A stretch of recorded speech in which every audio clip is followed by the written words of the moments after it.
Good evening, everyone. Good evening.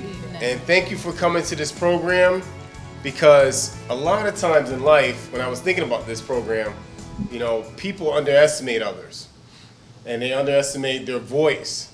And sometimes people silence other voices as well. So tonight we're going to get a little bit deep and we're going to have an awesome conversation, because I really am honored to be here with this panel tonight, and their wealth of knowledge and their background and information they're going to share with us all. So do not underestimate the power of your voice. That's what we're going to really dig a little bit deep into today. Look and tap it into our inner self and our voice, because our voices and our passion can touch many lives. So I'll start with Michael. If you can say who you are, Michael, and just a few words about yourself. Okay. And your passion as well. My name is Michael Manson. I'm a self-published author. I wrote a book a few years ago. It's on Amazon and Kindle. The title of it is Loyalty and Love. And I'm also a father of 5. And I also give back to my community by doing functions like this and speaking up for the people that don't have a voice. Thank you. All right. Sheila? My name is Sheila Yee. I'm a retired teacher of over 20 years. I'm a mother, a mentor, an activist with health and nutrition issues in the garden, as well as civil and women's rights. Awesome. Tyler Olson? My name is Tyler Olson. Work for New London Public Schools. A father of a 12-year-old awesome son. I try my hardest to stay active in the community. I'm passionate about helping people who lack opportunity, especially children, and diversity. Awesome. And Tara?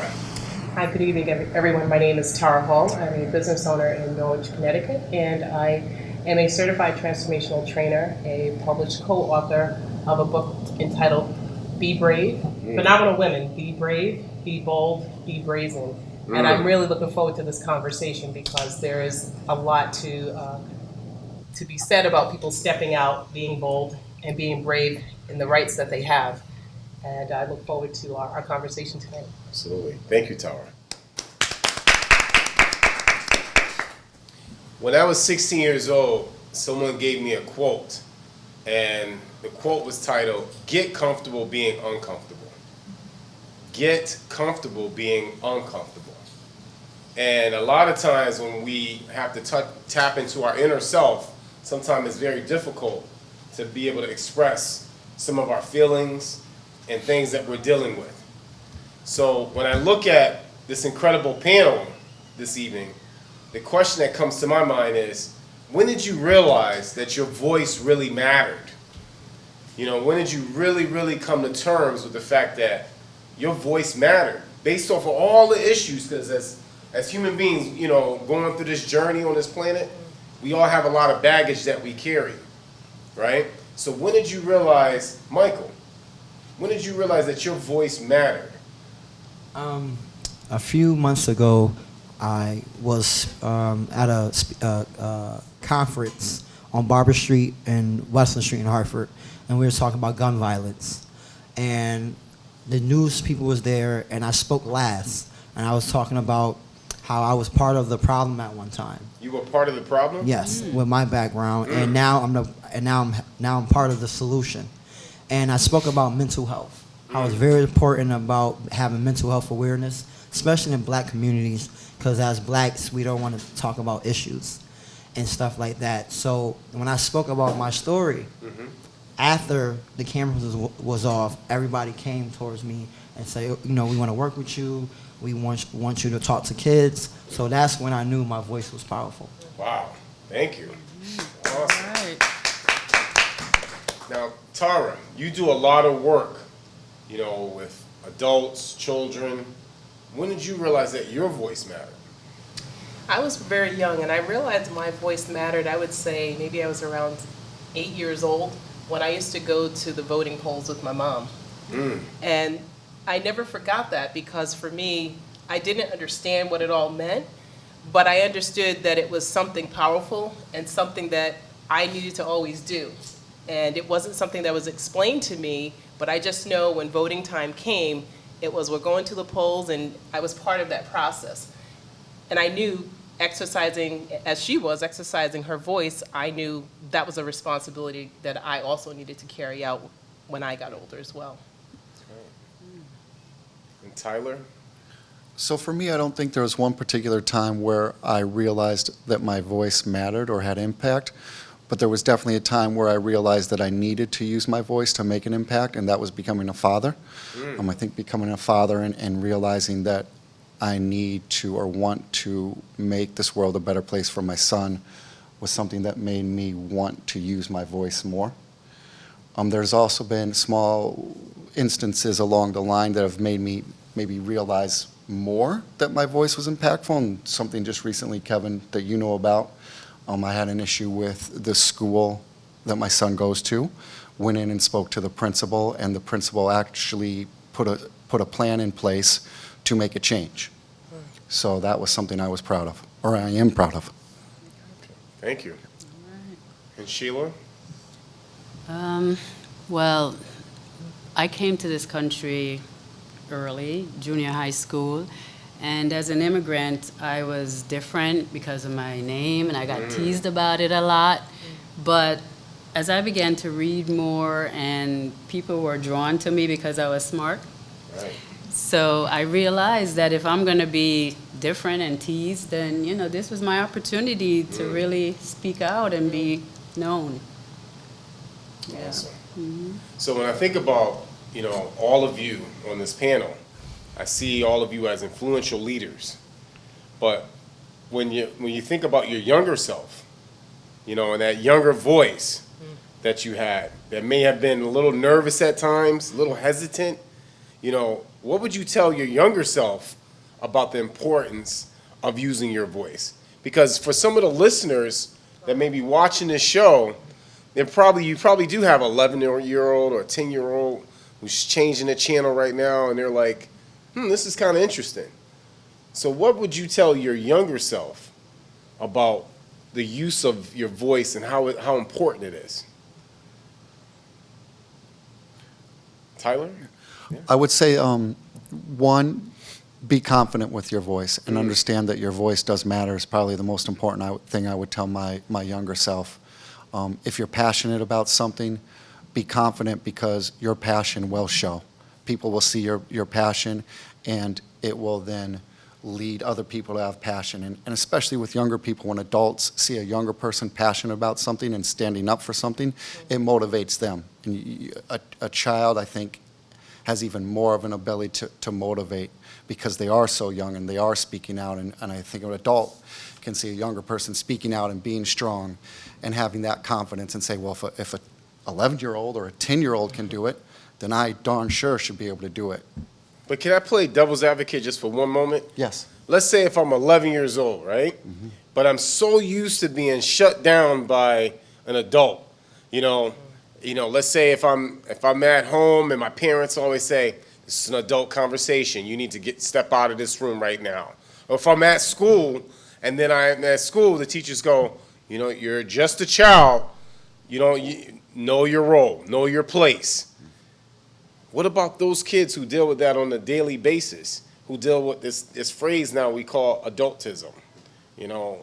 That I feel more superior, and I don't know if I want to really hear from these little ones. And it also psychologically affects children to make them not want to use their voice. What advice would you have for those kids? Michael? I advise them to, look up their history, because history tells us country was ran by 13-year-olds and 12-year-olds back then. So we know kids, age don't mean anything. It's your experience, it's your knowledge, it's, what you've been through. And you might say, okay, 11-year-old, but where you live at, you can see a lot of stuff at 11 years old. I saw a lot of stuff growing up in the north end of Hartford. And I was very experienced about certain things by the age of 12. You know what I mean? So I would tell kids, just keep on striving for greatness. Don't never let nobody stop your progress. And that's what I would say. Awesome, thank you. Tara, I can see you in deep thought there. I'm gonna let you just get it out, because I can really see it. And then I'm gonna come right to Sheila there. I guess what I think about, and I guess I'm going to play off the devil's advocate Yes. part of that question, which is every child, in my opinion, or in my experience, has at least one person in their life. It may not be that person in their immediate home. It might be someone in the community. It could be a mentor. It could be a teacher. It could be a friend's family, their set of parents. But what I would encourage or hope that they would do is to find at least one safe person that they could share what's on their heart and what's on their mind. Because if they're, and I also work in social services, so I do experience working with families who are in situations where that is the regular for some of the kids. They're not in a stimulating environment where they can share or say what's on their mind, or if they do, there's a negative consequence because they have. So my hope is that they have or can identify at least one safe person, and I would just challenge those in the audience to be mindful of those things as they encounter young people, because you could be that one safe person for that child. Awesome. Could I jump in quickly? Please, there. So I was going to say something along the same lines, that if you stay confident and continue to use your voice, not only do you have to find one person, but there's an adult that will hear you and support you. Right. There could be Can 20. Can you say that again for those listeners? If you stay confident and continue to be a leader and use your voice, there is an adult that will find you, hear you, and support you. right. So if there's 10 adults that say this is an adult conversation, or, what do you know, you're a kid, I guarantee you there will be an adult that will support you and hear what you're saying. That's right. Thank you. Sheila, any comments for you over there? Oh, yeah. I know. Can you bring your microphone a little bit closer? Okay. Yep, thank you. So my advice to my younger self would be to advocate for yourself every chance you get. And as a teacher, I got to advocate and be the role model to students in my classroom every day. Fridays was our day to shut the door and have serious conversations about what was happening, because I got the paper, whatever was on the front page, that was our conversation, or what was happening around campus. So when Chris Brown punched on Rihanna, we talked about violence against women. Wow. When Ferguson broke, it was about police brutality. Date rape, peer pressure, LGBTQ, plastic bottles in the environment, drugs, racism, the school-to-prison pipeline. We brought it all up in the classroom. And truth be told, this was what got me fired. Oh, wow. Access to guns by students, because I'm really passionate about that, and I do not believe that that should be happening Right. in the classroom. So we got it out. I encourage every one of my students to write a research report every year, every single grade. As long as you can read, you can write. And so they got to put their ideas forth, and they knew that if there was something happening, they could come to me. I had students that brought pregnancy to me, and they wouldn't even let their own parent know. I was really there for them. Many of them knew my home number. They contacted me whenever, because I wanted to be that person that they could reach out to. Right. And when you talk about that person that they can reach out to, many of you on this panel have been through certain obstacles and challenges. And those little pebbles and those boulders that come in our way that hinder us, but we fall, and then we got to work ourselves and get ourselves back up Yeah. through all those obstacles. What was that turning point in your life? When the switch just came on, and you said, "That is exactly what I am passionate about. Those are my concerns. Those are my issues. That is something I will die for. That is something I really, really believe in with all my heart and soul, that I will continue to fight for this cause for the rest of my life." When did you have that turning point, that light switch came on? what caused that turning point to come on, and what is your passion now? I see, Tara, I see your head moving Am I there. giving a certain kind of look? Is that what it is? Yeah, you're giving that look. Wow, and I say that wow because my turning point really happened just 2 years ago, and it's actually one of the book that I referenced. It's the chapter in that book that I wrote is defining moments. Wow. And I say the defining moment was just 2 years ago, and where I'm heading now really is about transformation, because why I'm passionate about it is because someone gave me an opportunity and an experience that allowed me to free from a lot of limitations that I thought I had. Right. And in reality, we all carry, like you said, we all carry some limitations about who we think we might be or who we are, or maybe someone said a certain thing and we took it on and believed it. Right. And the reality is that's none of those things are true. Correct. It's the conversation we have in our head that can be probably the most dangerous conversation at times, because it's a lot of negative chatter. So for me, when I had that experience that kind of removed that out of my space, it became very clear to me that that was my next charge, which was to assist in working with women, but also, men as well, to kind of break out of that self-bondage, if you will, of things that they believe they can't do, and realize that you can do a lot more things. And for me, that's why I started my business, because I, as a certified transformational trainer and success coach, because there are things that people hold on to that they can easily let go of. And I'm just living proof of an example of that, because I held myself back in ways that I knew weren't beneficial for me, but I had a gift that I believe can be beneficial to someone else. Absolutely.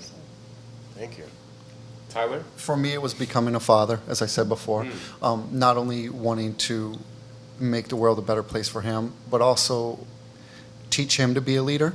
And doing that by example, I think, is the best way. So when I go out and volunteer, I try to bring him with me as much as possible. When I speak to him, I try to be passionate and let him know that he can make a change, and show him how he can make a change.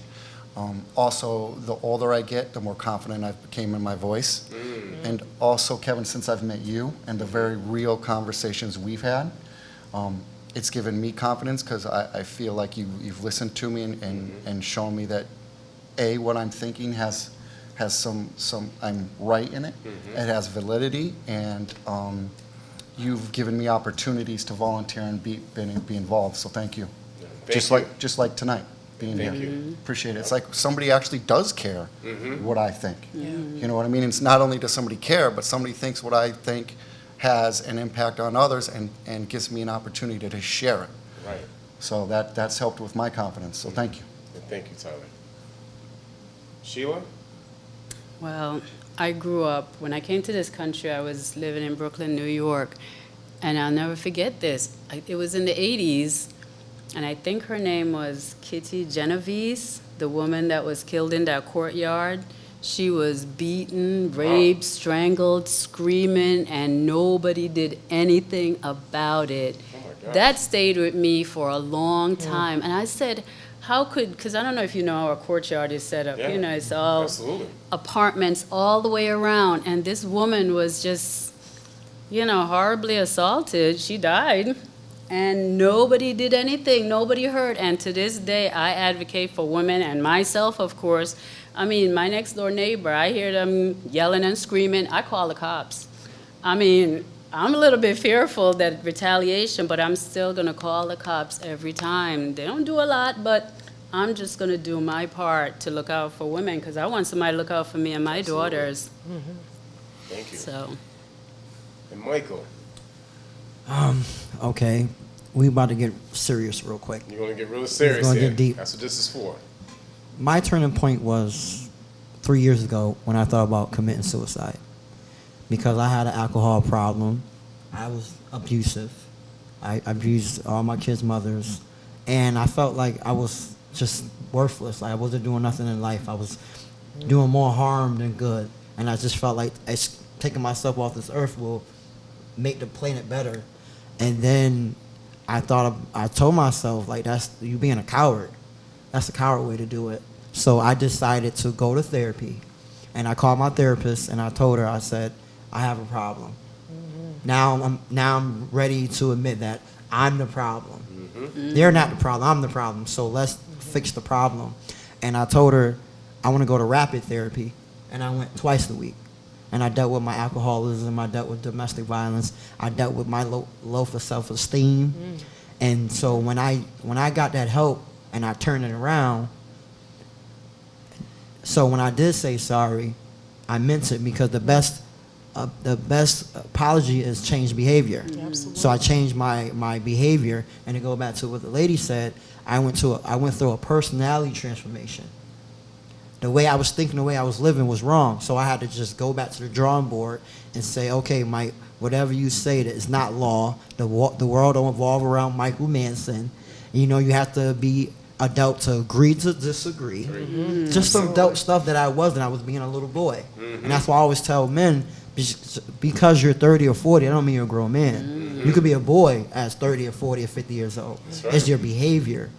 So that's what my turning point 3 years ago, when I dealt with the issue. And now I feel like I can help other men, especially black men, to say it's okay to go to therapy. It's okay to talk about stuff that we don't like to talk about. Racism and just the stuff we've been through as a race. You know, we've been through slavery, we went through Jim Crow, the civil rights, the crack epidemic. We went through a lot. It's like every few decades we were going through something. And we made it this far so we could continue to make it. So that's my turning point a few years ago. Now, for someone who's probably listening, right, and I'm going to just play devil's advocate again, okay, a little opposing view here, right? So someone may say, you know, it's an old cliche, a leper never changes spot. You know, so for those individuals out there who are saying, you know, I hear what they're saying, and I hear some of the things, that those turning points you may have had, but I think people, they just put on this mask, but when, you know, behind closed doors, and they turn up that light, that's the real them. They haven't really changed. What advice what would you say to them? What I would say about them, especially me, I'm going through like I said, I'm still going through a personality transformation. And you know, every day I'm working on myself. That's everybody. That's right. You know, everybody work on yourself till you die. You should work on yourself. They say you learn something new every day. So you work on yourself every day. So for the people who say, well, okay, Mike, you was domestic violence, you got arrested over 10 times, you used to beat up your kids' mothers, you know, but it's like, okay, that's who I was. What I've been doing for the past 5 years, I've been advocating for domestic violence. I've been letting men know it's not okay to put your hands on women. I just was infield with you, talking to 13 and 14-year-old kids, boys. I'm like, it's not okay to hit women. If you put your hand on a woman, you're a coward. And once I was a coward. I don't put my hands, and that's when I learned how to agree to disagree and not talk with my hands. I could talk. I don't have to agree with you, but I don't have to put my hands on you. I don't have the right to abuse you or control you and stuff like that. So for the people to say lepers don't change, that tell you a lot about them. They don't really know about how people are and stuff like that. Awesome. Thank you. Right. Now, what advice would you have for people that are hesitant to maybe even express their opinions, even vote? Because, you know, we have elections coming up in Tuesday, November 5th, you know, about issues that are important to them. Because a lot of people say to me, you know, and I'm quite sure they say to you as well, you know, why should I vote? Nothing ever changes. Or why should I really even speak out about issues that I know they'll never change anyway? Because, you know, it's always been the same, and things will always be the same. You know, and I'm quite sure some of you hear that at times. So what advice would you have for those listeners who feel, you know, because I remember I said, like, we've been on this planet for a while, and we deal with all this baggage. And we, you know, and as astronauts navigating through this planet, you know, we come across a lot of things. So what advice would you have for them who have lost hope? Because when we were children, we had that hope, And then as we get older, we get a little jaded at times. So what advice would you have for them? Well, the advice that I would have that they need to do look up history. As at one time we had Black Wall Street back 7 years after this, the Civil War, and from 1908 to 1928, we had our own economy, we had our own town. So we know as blacks, when we get together, we could do stuff, even though the government bombed it and killed them out. But we do know as blacks, when we come together, we can run stuff. So if you want something to change, you have to come vote. You have to donate money to whoever's running, and so you can put whoever you want in office. That's how the game goes. Whoever has the money wins the election. It's politics. So that's why if whoever's running, like for example in Hartford, we have not had a black mayor since 1993. Our first mayor was 1981. So from 1981 to 93, we had our first black mayor, a man, and then from 87 to 93, we had a black woman. But the election in Hartford started in 1774. So you're saying 1774 to now, we had 2 blacks and 2 Hispanics. So when we did have Hispanics and blacks in the office, things got done in our community. It's because we voted to get them in. So, and the rest of the years, we had whites. So if you want something done in your community, you have to get people in your community to vote and have someone in office that look like you. And it's not all, and it's sad, but that's how it goes. People look out for their own people. That's just how America is. And a lot of people don't like to have that conversation, but we're being real, so let's go have a real conversation So tonight. Mike, you're talking about identity politics. People identify someone based off of the way they look, right? Racially and stuff like that. And then you also mentioned that, based off of economics, whoever has the money gets in a position of power. So then I start thinking about those other individuals, right? Who say, well, I just heard what Mike just said. Why should I vote then? Why should I really be involved if it's already planned? If it's already mapped out, I don't know. Why should I really be involved? Right, Tyler?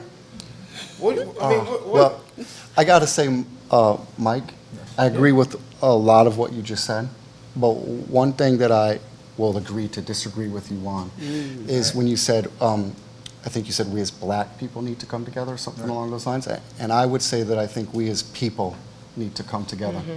I don't think that when we're advocating for a cause that the color of a person's skin matters. I just think that whether you're white, black, brown, if we all truly care about a cause, it should not matter what the color of your skin is, that we can all work together and come together to make change. That's the one thing that I would agree to disagree with you on.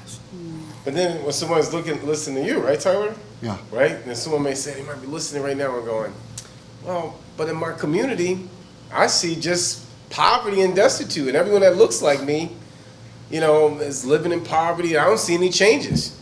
I see, when I watch the 13th Amendment on Netflix, and I'm looking at the amount of people who's getting incarcerated, they look like me in my community.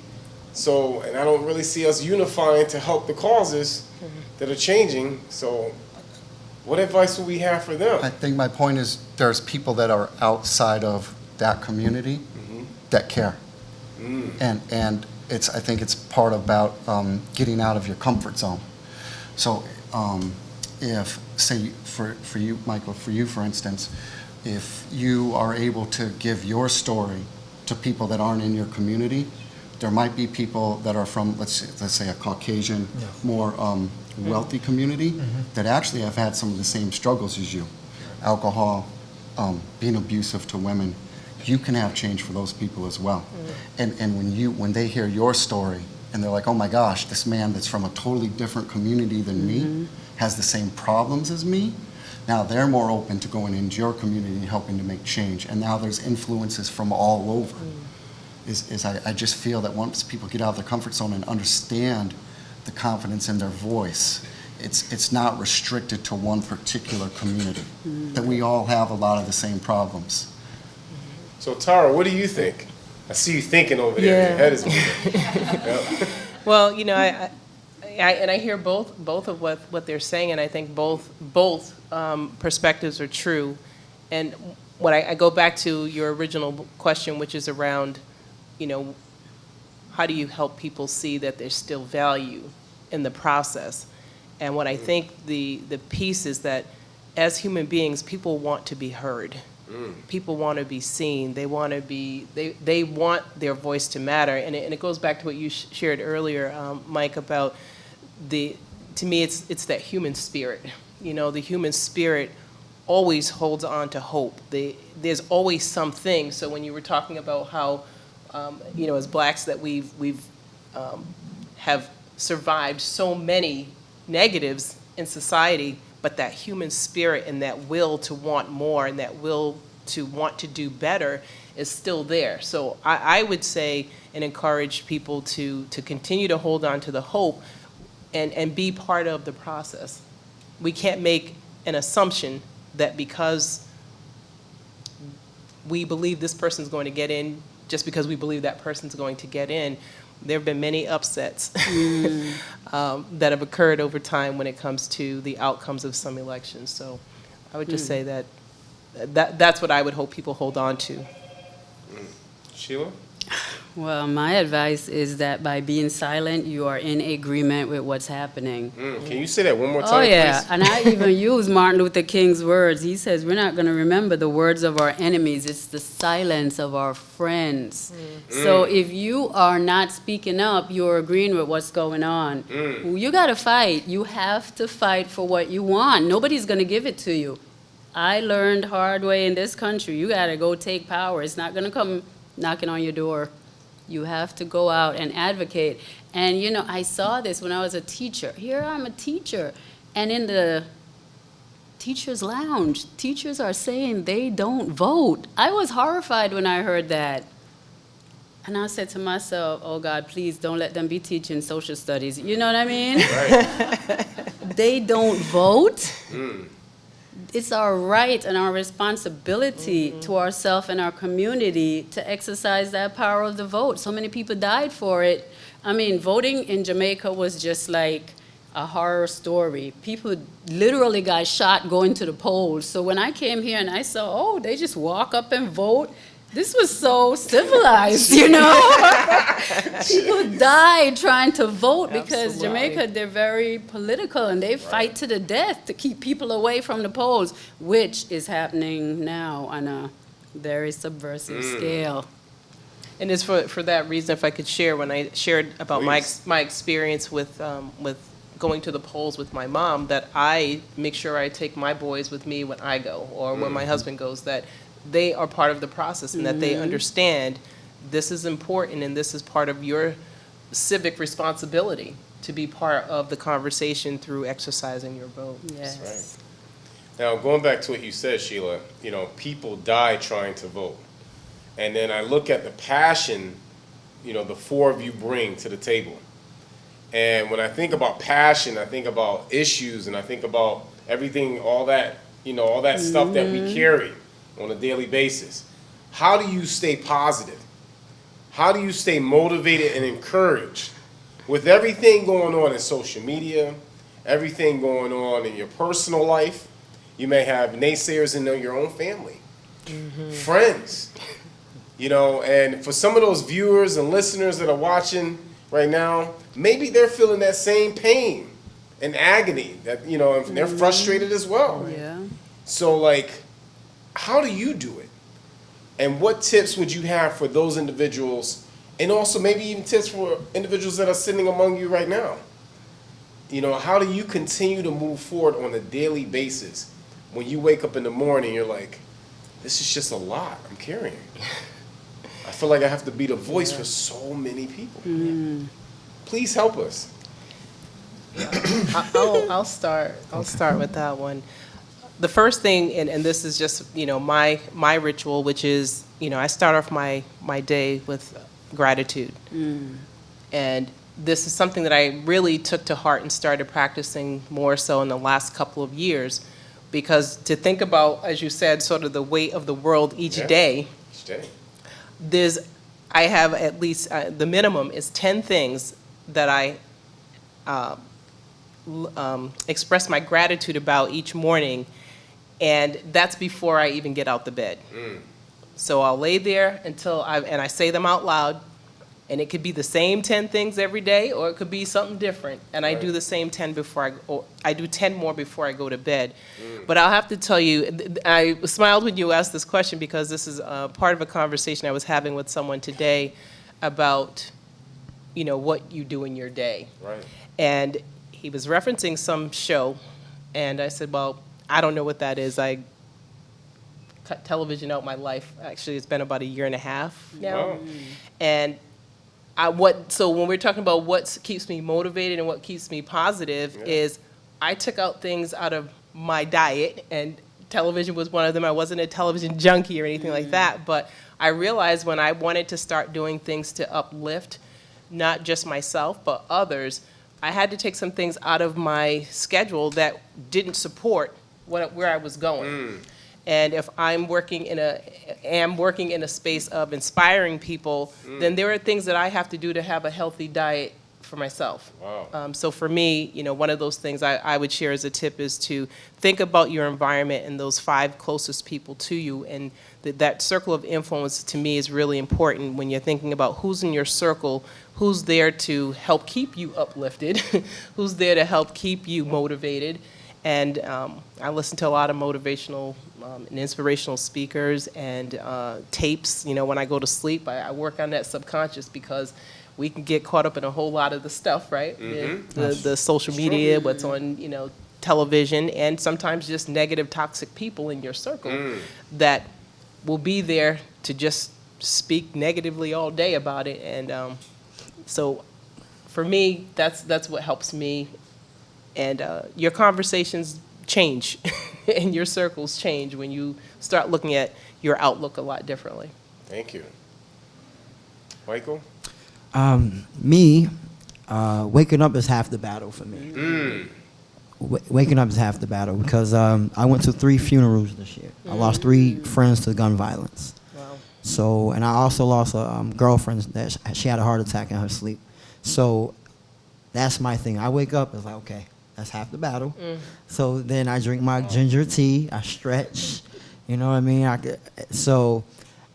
would tell someone to find inspiration from someone, like if it's Martin Luther King or Dr. Martin Luther King or Malcolm X or Nipsey Hussle, whoever, you know what I mean? And find like a quote that you could say every day. And my quote is, I'm striving for greatness, and I'm continuing to be a better version of my old self. Can you say that one more time, Michael? I'm striving for greatness, and I'm going to continue to be a better version of my old self. I tell myself that every day. And that's what I would tell people. Find a quote. Find somebody to inspire you, you know what I mean? And give back. That's one thing about you have to give back to your community or give back to the universe. And, karma, if you look at the definition of karma, it's not bad. When you hear karma, it's like, oh, no, it's not negative. Karma is whatever you put out in the universe, you're going to get back. Yes. So you put BS out, BS going to come back. You put greatness and love and caring, you will get that response back. And that's one thing I know about energy in the universe. And I understand that because soon as I start giving love and great energy and positive, a lot of stuff came back. That's how I met this man right here.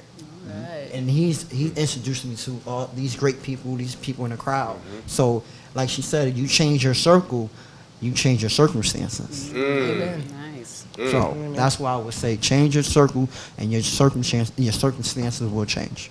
Awesome. Thank you. And I got to agree, I've seen it with my own eyes, and when you put out a positive energy, that positivity comes back to you. It's definitely something, the older I get, the more I really notice and have seen. Wow. Thank you, Tyler. Sheila? Well, to keep myself motivated, I try to eat right. I really do. And I exercise because that builds me up. I am motivated now, ready to take on the world. And I have a strong faith. I do have hope always. Awesome. And, like Sister said, you cannot stay glued to the TV because there's a lot of negativity coming at you. So sometimes you got to turn it off, walk away, literally walk around the block to get away from it.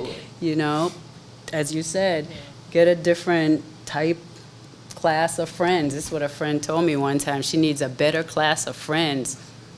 I was like, okay, and that's all right. Better class of friends. Yeah, a better class of friends. I was like, wow.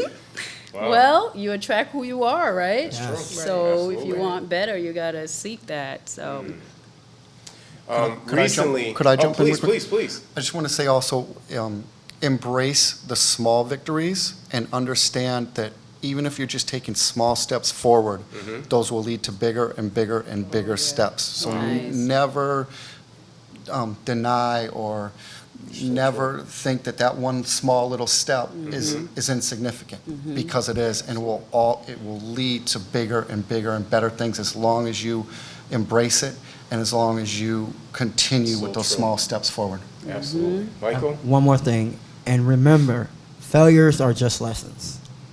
can you say that again? Failures are just lessons. Mm. It's just getting you prepared for success. Yeah. That's how I feel. Yes. Oh, and that's one thing.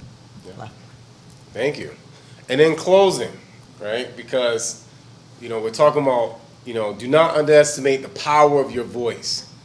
And recently, in the past, I would say like 5 years, I'm a professor and I get a lot of my students walk in, and also recently even a lot of adults.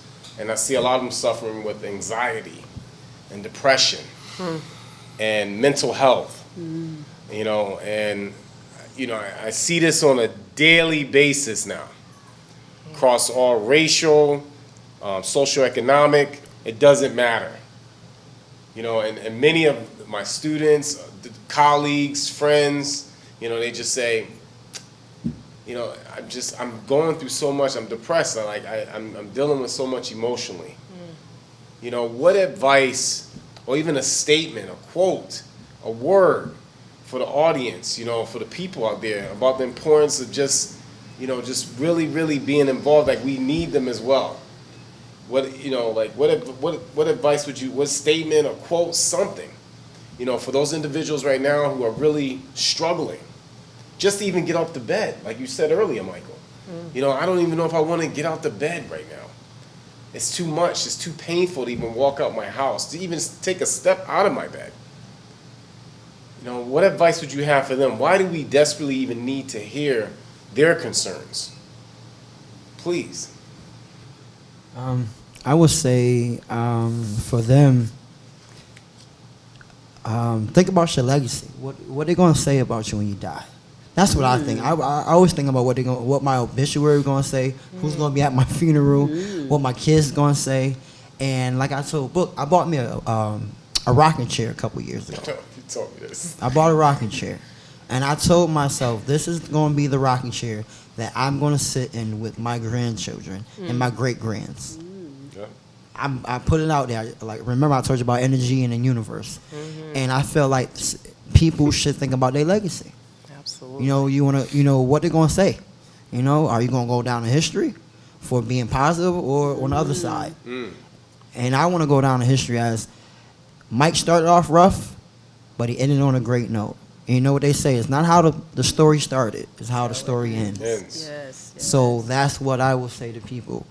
My quote: strive for greatness and continue to be a better version of your old self. And if you are great, continue to be a better version of yourself and continue to be great and always give back. Thank you. All right. Sheila?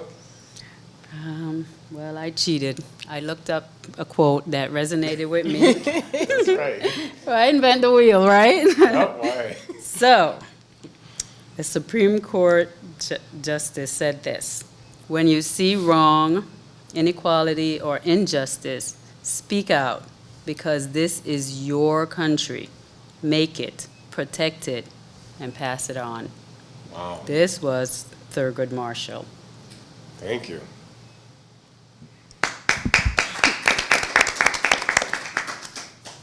So I don't have one particular quote, but I do feel or want to urge people that no matter how small your voice is, it can have impact on others, and it's like a domino effect. If you just help one person, or you make a change within one person, now that person's going to go out and help another person because they're stronger because of you. And then that person is going to impact other people. And now, and before you know it, that one person that you helped has turned into 100 people. And it just takes that small spark, that one step, that small little, what people might think insignificant, actually has a huge impact. Awesome. Thank you. I would say that legacy, as you shared, is really important. And what I would add to that is only you can tell your story. No one else can tell your story for you, and everyone's voice matters just for that reason. Only you can tell your story, so I would say share it. Thank you. Can I say one other thing? Please. I also, if you're feeling down or depressed, understand that there's a lot of other people out there that are feeling the same way. And sometimes if you just talk about how you're feeling, other people are going to feel more comfortable and saying, oh my gosh, I'm not the only one that feels this way. And then they'll be able to talk about how they're feeling. So if you can just try to get it out and let it out, there's a lot of other people that feel the same way and are down and not doing good. So it's not just you, and you're not alone. Thank you. Yes, please, One more Michael. thing. Yes. Sorry. I want to let the people in the audience, the panel, and who's watching, if you have issues, you feeling depressed, suicidal, you could reach out to your local establishments like Behavior Health, Willard Clinic, The Village, and people feel like, they can't afford it. That's not true. Your Medicaid or Husky will cover mental health expenses. So a lot of people don't know that information, that if you have state medical or Medicaid, they will cover mental health.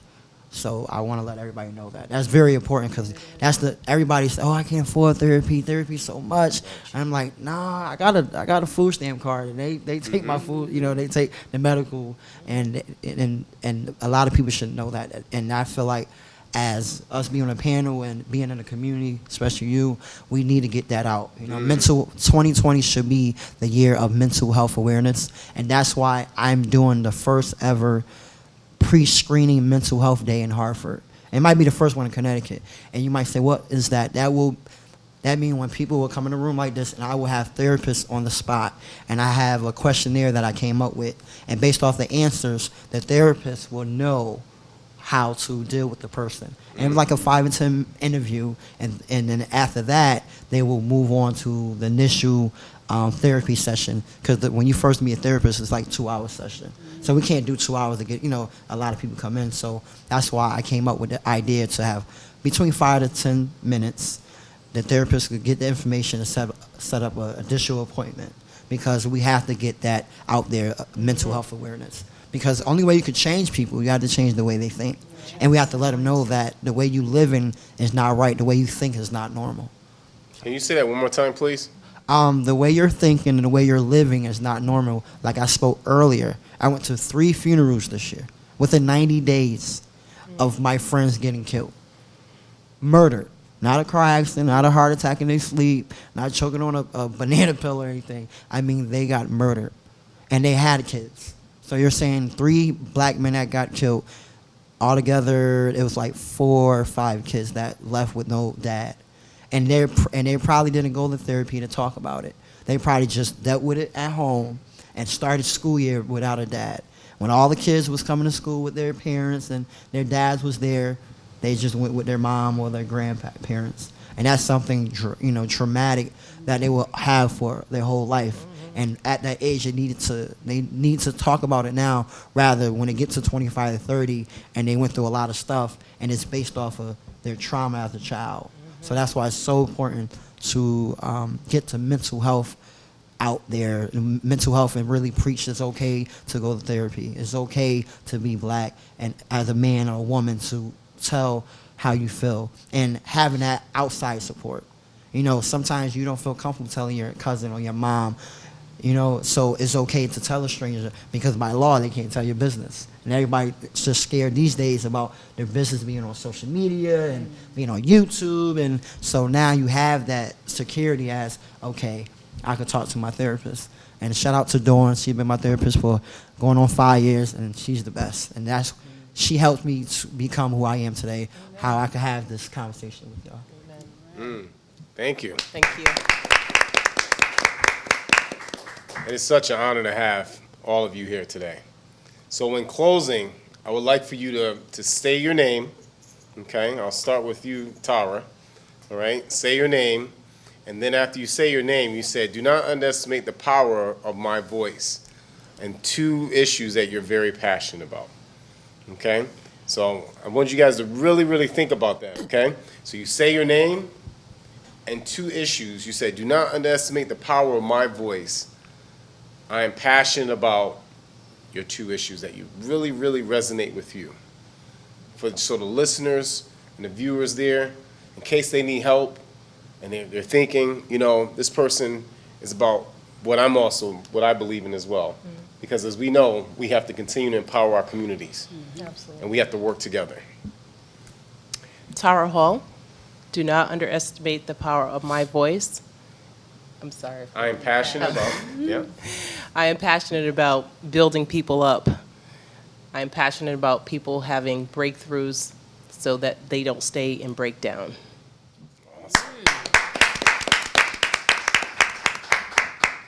I'm sorry, what am I supposed to say after my name Your again? name's your full name. Yep. Do not, not alone. do not underestimate the power of my voice. I am passionate about, and your 2 issues. All right. My name is Tyler Olson. Oh, my God. Do not underestimate. do not, Yep. sorry, do not underestimate the power of my voice. Yeah. And I am passionate about diversity and people coming together to make change, and also bringing opportunity to those that are less fortunate. I believe that every child deserves a fair and equitable opportunity in life. And I want to do my best to bring opportunity to these people. Those people. Awesome. Thank you. I'm Sheila Yee. Do not underestimate the power of my voice. I am passionate about human rights and good health. That's right. My name is Michael Lynn Manson Jr. Do not estimate the power of my voice. I'm passionate about mental health and the domestic violence awareness. And my name is Kevin L. Booker Jr. Do not underestimate the power of my voice. I am passionate about empowering others, and I am passionate about amplifying voices that are not being heard. So thank you so much for listening to this panel, this workshop, this event that we had today. It is such an honor to have it here at the Groton Public Library. And also, I just want to say, there are approximately 7.5 billion people on this planet. About 7.5 billion people. And none of us have the same fingerprints, which means that we are all uniquely designed. We just have to tap into our greatness. But remember, we can't do it alone. So you listen to these extraordinary individuals today, and there are people out here who want to help you and be there for you so you can continue to move because we need to hear your voice. So thank you for this program, and thank you for listening. Have a great day.